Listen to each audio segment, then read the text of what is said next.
El día de hoy vamos a conversar de las generalidades del globo ocular.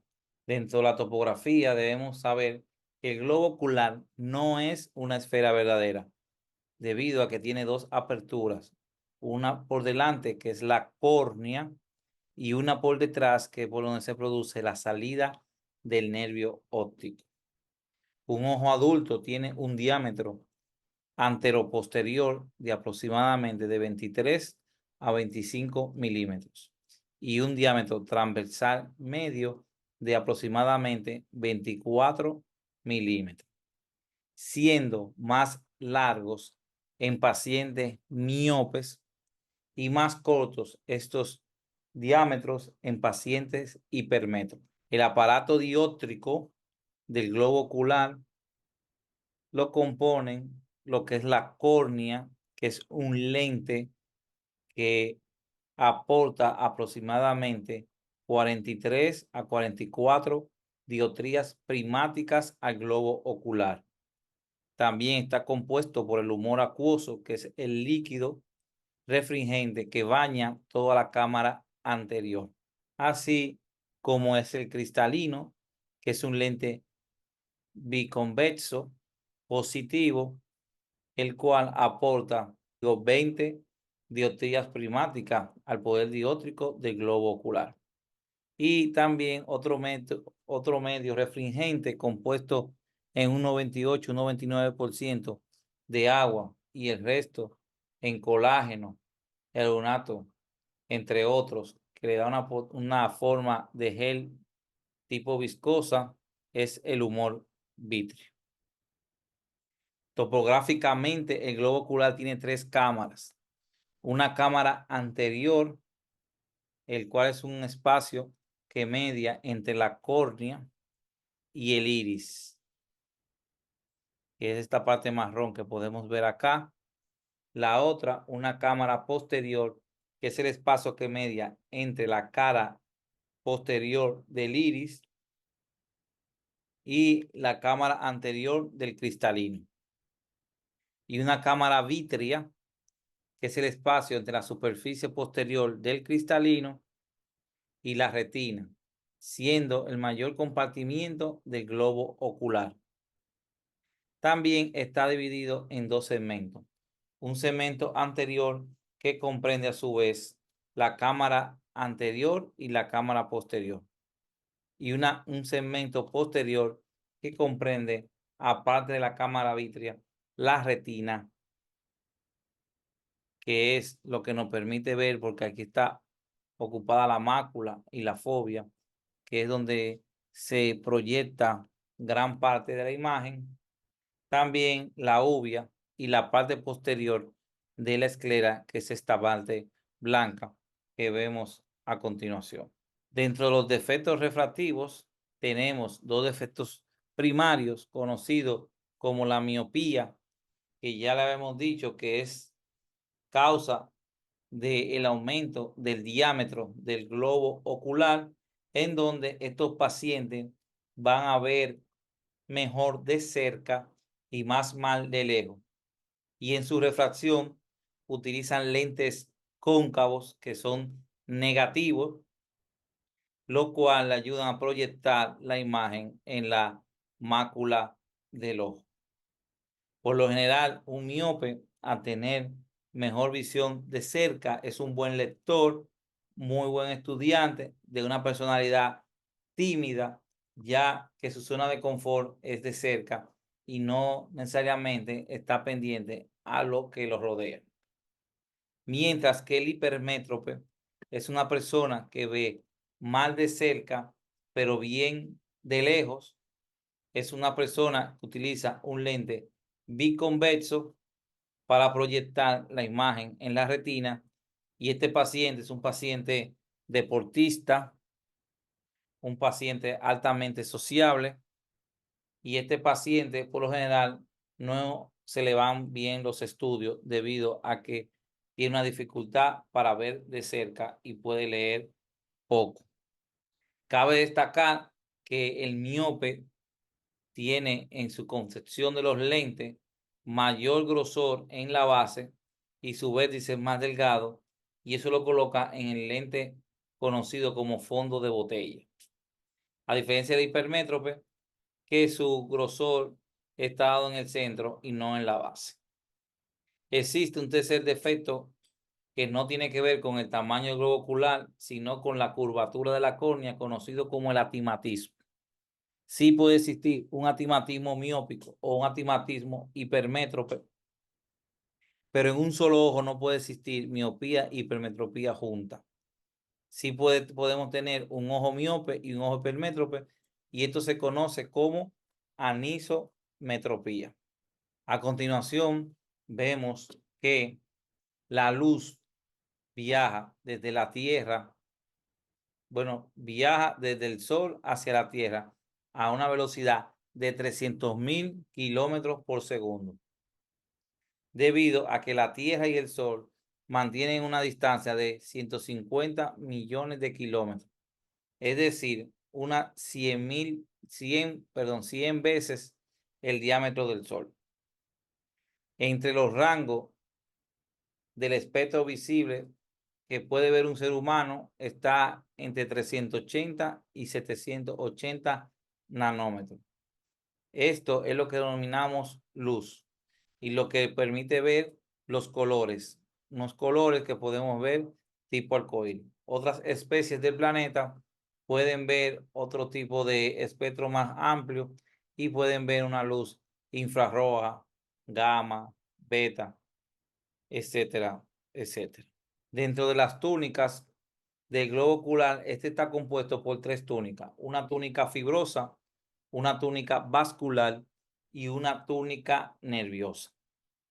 La túnica fibrosa corresponde a la esclera y a la córnea, mientras que la túnica vascular corresponde a la coroide, cuerpo ciliar y iris. La tercera túnica corresponde a la retina, que está compuesta por 10 capas. Una retina neurosensorial que corresponde a 9 capas y un epitelio pigmentado de la retina conocido como EPR, que veremos más detallado en los próximos temas. En cuanto a la topografía, en el globo ocular, están contenidos dentro de la cavidad orbitaria, junto a 6 músculos extraoculares como el recto superior, recto lateral, recto inferior, recto lateral, el oblicuo inferior. Estos músculos nacen del vértice de la órbita de una entidad anatómica conocida como el anillo de zinc.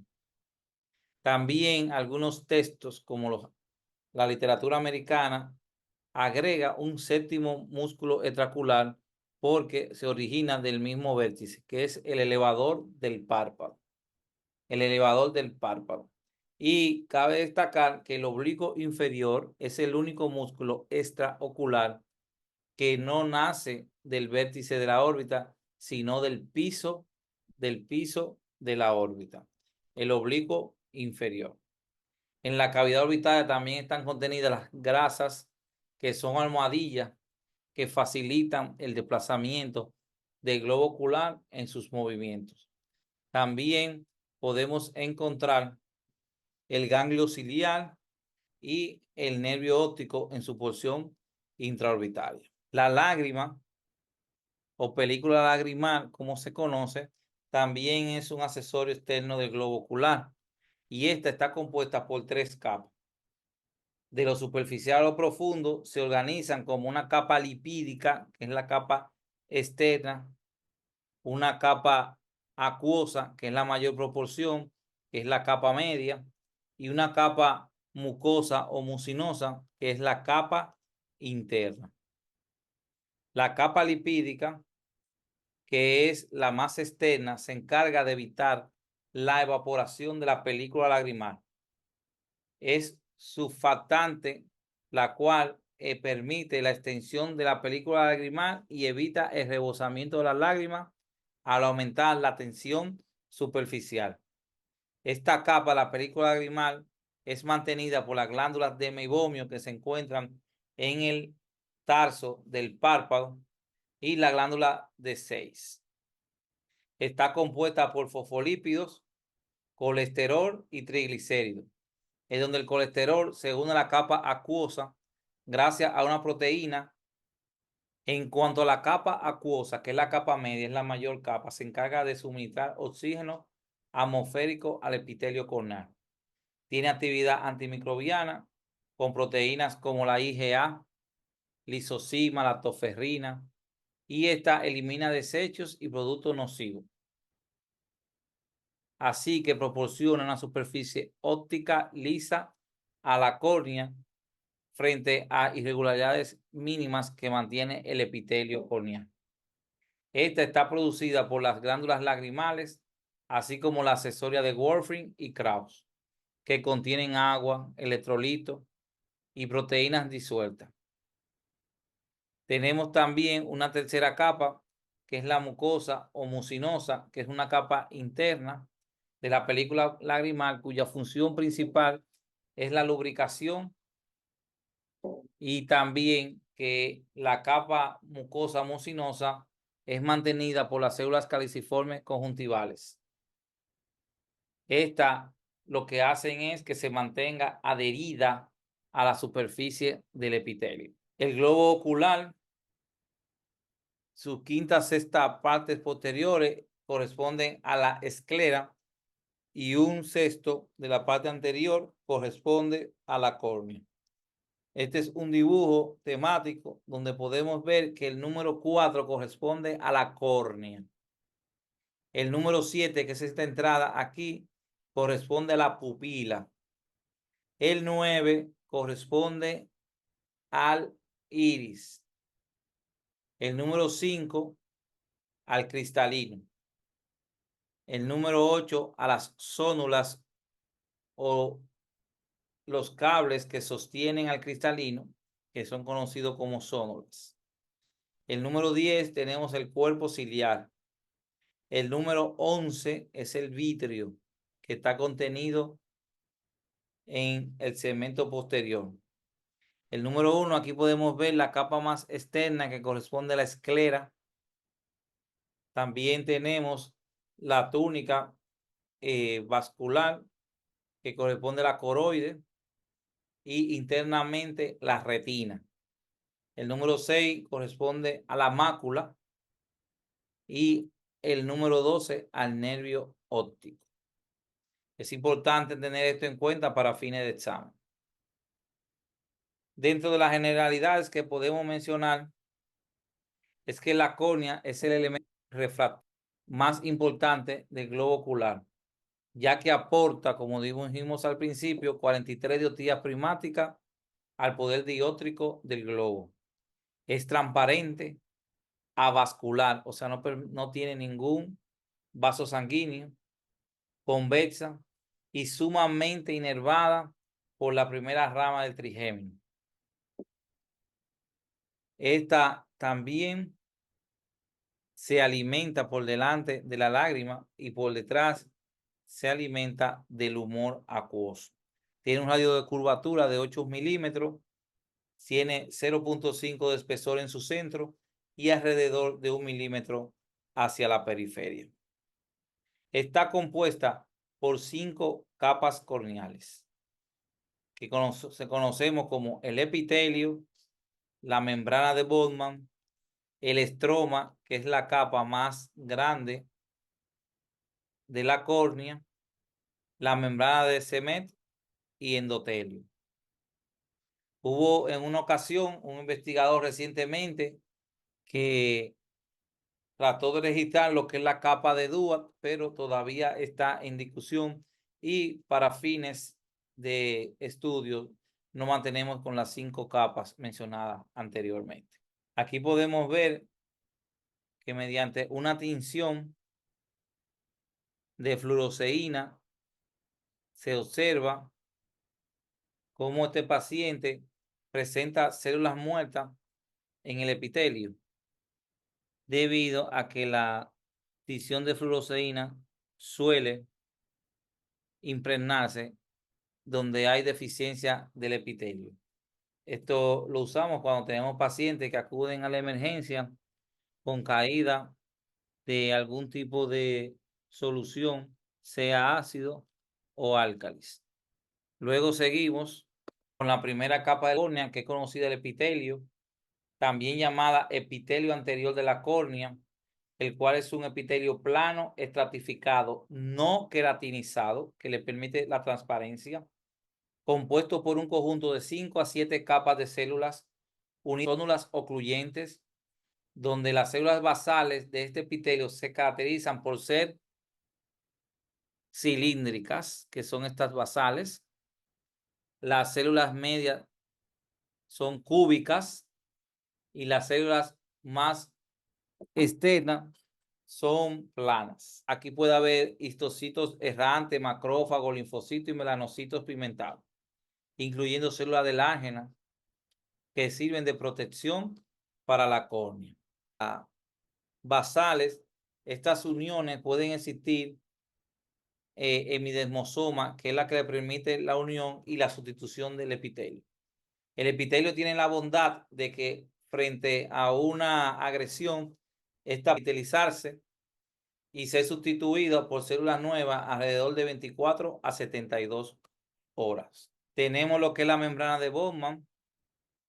La membrana de Bowman es la segunda capa de la córnea. Esta no presenta la misma bondad del epitelio. Si una agresión fractura la membrana de Bowman, el paciente va a tener un leucoma, que es una cicatrización aberrante de la córnea que se puede ver como una mancha blanca. Está compuesta por fibras de colágeno tipo 1 en disposiciones aleatorias, atravesadas por fibras nerviosas que llegan hacia el epitelio anterior. Esta membrana imparte resistencia a la córnea y es como una barrera contra la diseminación de infecciones. Recordar que no se regenera tras una lesión, más bien es sustituida por epitelio cicatrizal, degenerando en lo que conocemos como leucoma. Aquí podemos ver una agresión que es planificada. Esto es lo que se conoce como pterigio, pero la población lo llama como uña o masa de carne. Masa fibrovascular que se extiende en forma de ala de mariposa, cuya base se encuentra en la conjuntiva y cuyo vértice, que es este, se extiende hacia la córnea en forma triangular y produce lagrimeo, enrojecimiento y ardor. Esto se retira quirúrgicamente y aquí podemos ver cómo se queda un leucoma, porque este pterigio ya estaba atravesando lo que es la capa de Bowman o fue atravesado quirúrgicamente con el bisturí cuando se fue a retirar. Tenemos el estroma. El estroma es la capa o una de las capas más importantes porque es la más amplia. Este representa el 90% de la córnea y está compuesto por fibras de colágeno tipo 1, tipo 3, tipo 5 y tipo 6, dispuestas en láminas y entremezcladas con fibras elásticas. Esta parte de la córnea es la que utilizamos para tallar el lente en la cirugía LASIK o la cirugía por láser que se realizan los jóvenes. Un paciente miope se le talla un lente cóncavo con el láser en este espacio a nivel de micras para corregir el defecto refractivo y que estos pacientes no necesiten usar lente de pasta. Su principal es la queratinocitos, del cual está altamente fundado. Y se pueden encontrar glucosaminoglucanos sulfatados como el condroitin sulfato y el queratán sulfato. Luego tenemos la membrana de Detseman. Esta está por delante del endotelio y por detrás del estroma. Es también conocida como membrana basal posterior. Es una verdadera membrana basal y corresponde a la lámina basal del endotelio corneal. Está compuesta por fibras hexagonales y proteínas y es rica en colágeno tipo 4. El epitelio corneal es la última capa, es un epitelio escamoso simple. Esta es importante porque aquí su proliferación es limitada, por lo que si esta es muy dañada, su única posibilidad de reparación es a través de un trasplante de córnea y posee un número determinado de células endoteliales que carecen de mitosis, que si esas células mueren, no hay forma de reemplazarlas, solamente a través de un trasplante de córnea. Por eso es importante, frente a la cirugía de catarata, ser operado por un cirujano experto, ya que si en esta cirugía es agredida el endotelio y algunas células mueren, si mueren una cantidad determinada, entonces esa visión no va a ser óptima, sino que va a ser una mala visión debido al daño que va a existir en la córnea de tipo edema corneal. Seguimos dentro de las generalidades. La esclera es la parte blanca que podemos ver en el espejo. Aquí se va a impregnar los músculos extraoculares. Cubre la quinta parte del globo ocular con una apertura anterior que es la córnea y una posterior que es el nervio óptico. Es caracterizada por ser blanca y opaca, compuesta por tejido conjuntivo denso y posee fibras de colágeno tipo 1 entrelazadas con fibras elásticas que dan forma al ojo. Posee fibroblastos, melanocitos en las regiones profundas y casi no tiene vasos sanguíneos.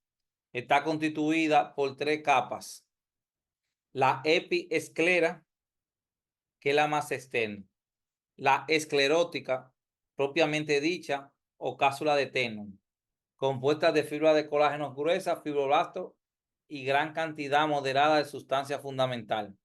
Y la lámina fusca, compuesta por fibras de colágeno delgadas. Esta lámina casi funciona de forma imperceptible con la lámina supracoroidea, por lo que en algunas ocasiones se suelen utilizar como sinónimos. Aquí podemos ver la epiesclera o esclerótica y la lámina fusca en un corte histológico, donde podemos ver conjuntiva, epiesclerótica, lámina fusca. Tenemos una importante región con fines quirúrgicos que es conocida como el limbo. El limbo es característicamente gris y translúcido. Es una zona de transición entre la periferia de la córnea y la parte anterior de la esclera. Esta es una transición que se utiliza por los cirujanos para poder delimitar mejor los cortes que se van a hacer a nivel quirúrgico. Dentro de esta estructura tenemos la conjuntiva que hace contacto con ella, la epiesclera, la cápsula de Tenon, el estroma córneo-escleral y el sistema de drenaje del humor acuoso. Aquí tenemos lo que es el limbo y luego tenemos el iris y tenemos la pupila. Y esta parte blanca se conoce como la esclera. Aunque así no se constituye como una estructura anatómica, es importante del limbo la relación que tiene con el ángulo iridocorneal y su utilidad como referencia quirúrgica. Aquí, a nivel de la pupila, podemos decir que la pupila mide de 2 a 6 milímetros, siendo la media 4 milímetros. Cuando la pupila está dilatada, responde al nombre de midriasis. Cuando esta dilatación puede ser de manera farmacológica o también por accidentes o traumas que comprometen el sistema nervioso central y periférico. Una pupila por debajo de 2 milímetros pone el nombre de miosis. Iris está compuesto por crestas o cristas y valles. Tiene un músculo, el cual es el músculo constrictor que permite que se cierre, y un músculo dilatador, el que permite que se dilate, el cual cuando uno se contrae, el otro se relaja. y cuando el otro se relaja, el otro se contrae para producir que la pupila abre y cierre. En condiciones estocópicas, la pupila se mantiene igual, pero si hay mucha luz, la pupila tiende a cerrarse de forma de miosis para proteger la entrada de luz hacia el globo ocular.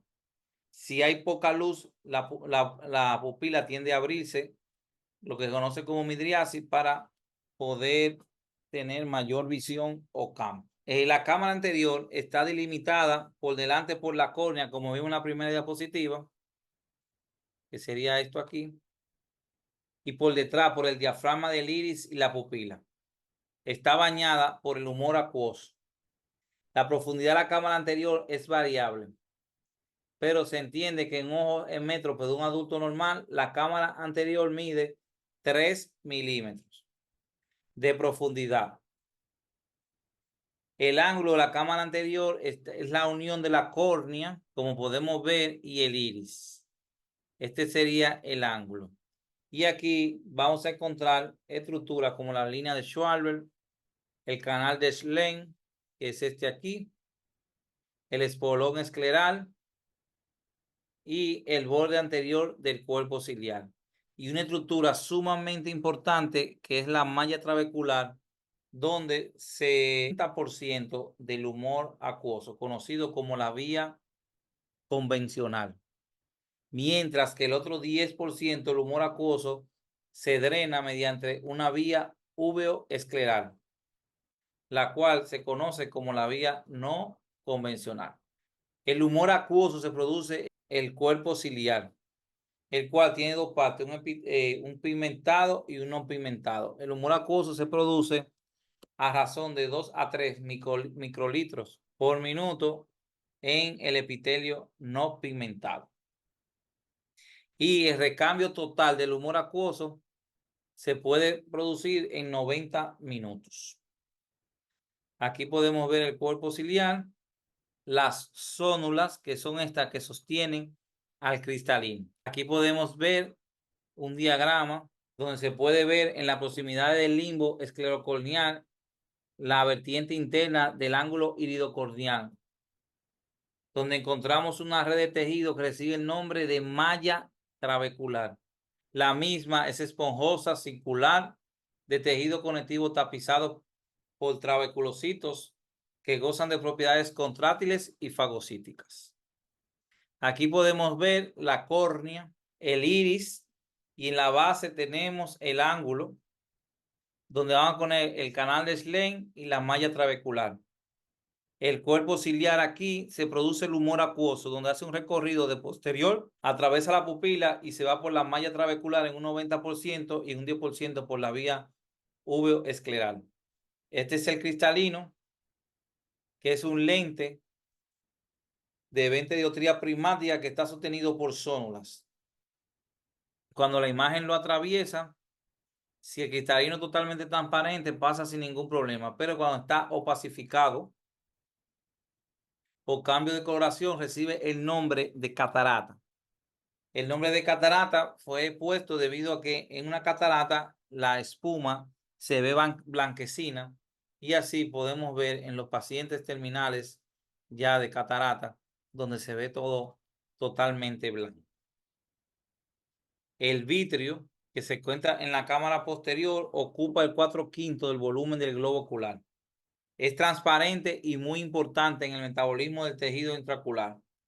Su volumen es aproximadamente de 4 mililitros, compuesto por 99% de agua, ácido hialurónico, iones, proteínas, colágeno tipo 2, tipo 5, tipo 9 y tipo 11.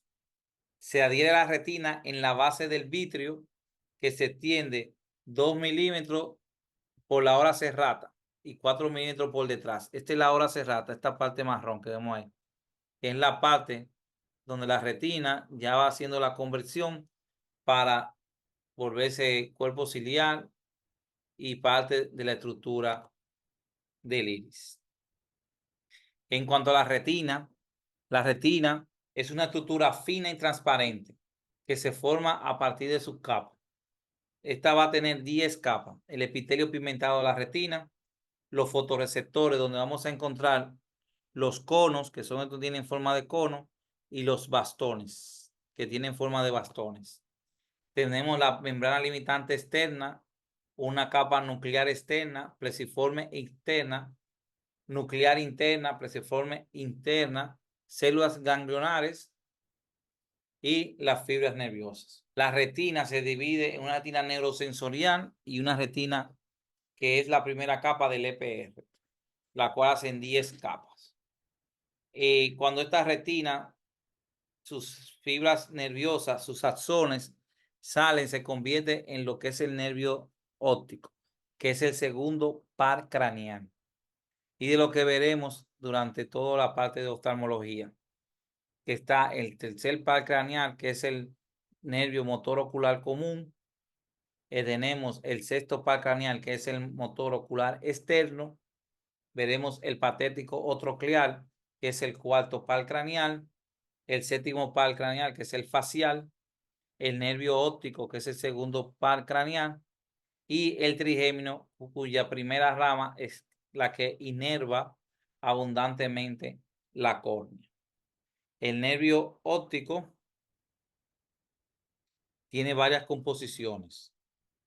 Está formado de 1 millón a 1.5 millones de axones, con una media de 1.2 millones de axones que se originan en la capa de células ganglionales de la retina y se extiende hacia la corteza occipital. El nervio óptico se puede dividir en las siguientes estructuras topográficas. Región intraocular, que se encuentra en la papila óptica, es el único par craneal que se puede ver. Mediante oftalmoscopía podemos ver la cabeza del nervio óptico. Tiene una región intraorbitaria localizada en el cono muscular, una intracanalicular localizada dentro del canal óptico y una región intracraneal que finaliza en el quiasma óptico. El nervio óptico varía de entre 35 a 55 milímetros de largo con un promedio de 40 milímetros de longitud. Desde el punto de vista evolutivo, el nervio óptico forma parte del encéfalo y sus fibras están rodeadas por vainas gliales y no por células de Schwann. Entre la porción que se logra ver, miren la retina aquí, esta es la salida de la arteria central de la retina, la que se ve más oxigenada, y la desoxigenada o con un color más pardo es la vena central de la retina. Aquí podemos ver su tamaño, que es de 1.5 por 1.7 de tamaño, y podemos ver la porción intraorbitaria, que ya dentro de la órbita, que mide 25 milímetros. Importante conocer que de la parte posterior del globo ocular hacia el cono o vértice de la órbita, la distancia que existe es de 18 milímetros. Pero en esta porción el nervio óptico tiene 25 milímetros, lo que le da un trayecto sinusoide o de S itálica, lo que permite que en alguna abulsión del globo ocular hacia adelante el nervio no se vea fracturado, porque tiene aproximadamente 7 milímetros de ventaja y por tanto tiene un trayecto sinusal o de S itálica en esta porción, porque tiene 25 milímetros, pero la distancia de la parte posterior del globo hasta el vértice es de 18 milímetros. Tiene una porción intracanalicular que discurre debajo de este techito de entre 4 a 10 milímetros, conocido como canal óptico, y una porción intracraneal ya cuando está en el cráneo propiamente dicho, donde se conecta a nivel del quiasma óptico de aproximadamente 10 milímetros. Recuerden que en promedio mide 40 milímetros y este va de 35 a 55 milímetros de distancia. Este es conocida como la vía visual, donde podemos ver que el globo ocular funciona como una especie de televisión donde recibe la señal, pasa a través de los medios refringentes con los poderes ópticos que son la película lagrimal, la córnea, el humor acuoso, el cristalino y el vítreo, hasta llegar a la retina, que es la parte interna donde la imagen se codifica y pasa a través de rodoxina como unas sustancias estimulantes y salen del globo ocular por el nervio óptico. El nervio óptico tiene porciones, su cabeza que está dentro del ojo y por eso se llama intraocular, una porción intracraniana que está por dentro de la órbita, de la órbita propiamente dicho, una intracanalicular y una intracraneal. Luego de pasar intracranealmente existe lo que se llama la descusación de las fibras del nervio óptico, donde se dividen un 45% y el resto un 55% y una parte se descusa hacia el otro lado, mientras que otra parte mantiene el trayecto.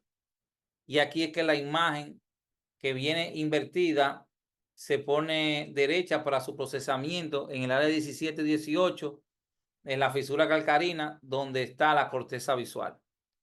Luego que se forma lo que es el quiasma óptico, ya se encamina hacia el núcleo geniculado lateral, a las radiaciones ópticas y hasta llegar a la corteza visual, que es donde realmente se va a procesar la imagen con un conjunto de unión de recuerdos, olores, sabores, formas y se puede empezar a formar lo que es la imagen a este nivel.